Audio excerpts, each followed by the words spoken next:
May 3rd, 1915 was a dark, cold, and dreary day aboard the Lusitania. Since having left New York 2 days prior on May 1st, the weather had not cleared.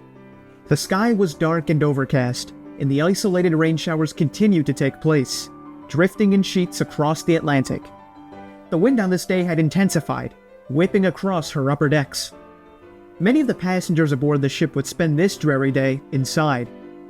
As the Lusitania plowed through the choppy waves gracefully, the ship subtly, though steadily, pitched her bow up through the trough of a swell, then down again as she sailed through it. This steady pitching motion set silverware sliding in the dining saloon and encouraged anybody susceptible to seasickness to retreat to their cabins. Even Theodore Nash, who was an experienced outdoorsman from Kansas City, remained bedridden, clearly suffering from the effects of the motions of the ship.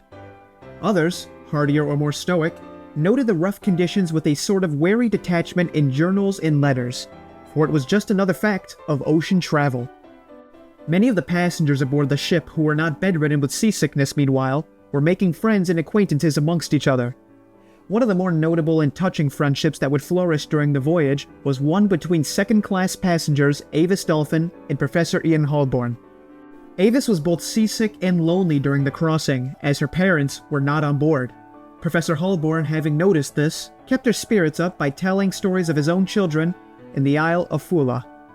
The two became good friends during the voyage and would end up surviving the forthcoming disaster, continuing a lifelong friendship.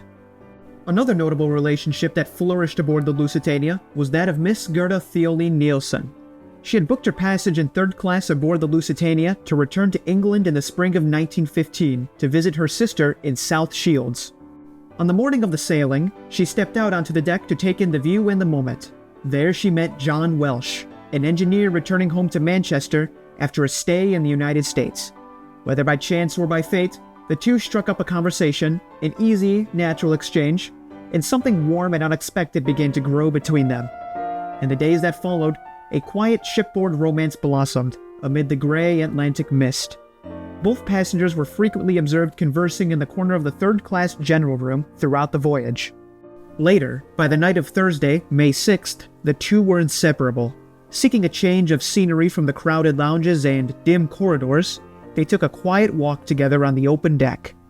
The sea was calm, the wind soft, and just above them, the stars shimmered through breaks in the cloud cover.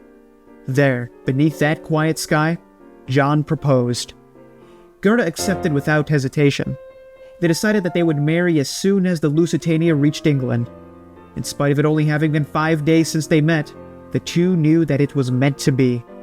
The war might have been raging just across the channel, but for that moment, drifting across the night, their world felt whole.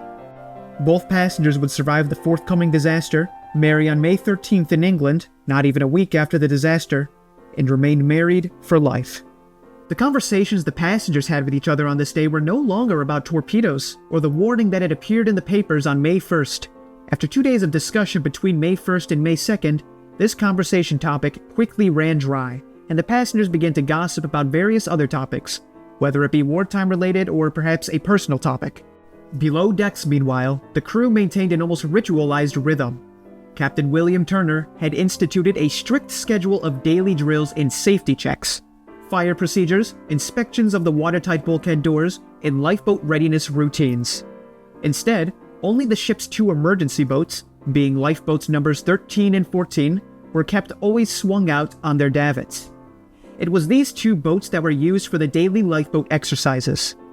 Every morning, a squad of deckhands assembled at whichever side of the ship was sheltered from the wind, known as the lee side.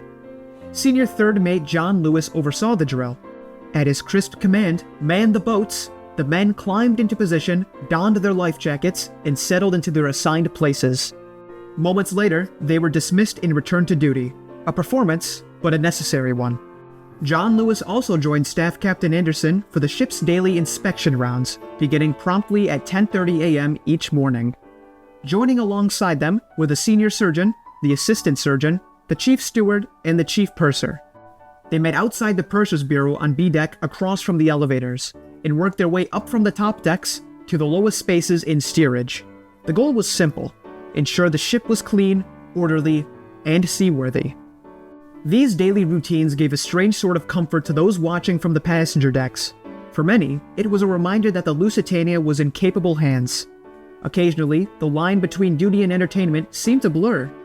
Seaman Leslie Morton, highly skilled in rope work, once drew a crowd of passengers while working on the foredeck. As he quickly worked away at the mooring ropes on the bow with extreme precision, he claimed to have heard murmurs and gasps of admiration, as if his performance were part of the evening's entertainment. Meanwhile, up in first class, a small and lively circle had formed in the lounge. After lunch, Dwight Carlton Harris of New York, on his way to England to be married, joined his usual companions: David Chabot of Montreal, Joseph and Evelyn Dredge from Honduras, and Catherine Watson, who had traveled from Hong Kong. They passed the afternoon by playing a word game, joined again by Charles Panter and his daughter Irene, who were friends of somebody in the group. This gathering had become part of the ship's daily rhythm. However, of everybody at that table, only Harris and Irene Panter would survive the forthcoming disaster. During the late afternoon, a blanket of fog rolled in, thick in places but patchy in others. It blurred the horizon and made the North Atlantic feel lonelier to some passengers. During the evening, the fog cleared, replaced by a series of heavy squalls that enveloped the ship. These storms were not continuous. They would come and go at random. As evening fell, many of the passengers silently retired to their cabins earlier than usual. The constant battle of seasickness, being disorientated from the movements of the ship, and the cold, dreary weather left many exhausted. The abandoned lounge lights were extinguished somewhat earlier that night. As their complement of passengers drifted off to sleep for the night, May 3rd marked a very quiet end to what otherwise was a normal, though dreary day at sea.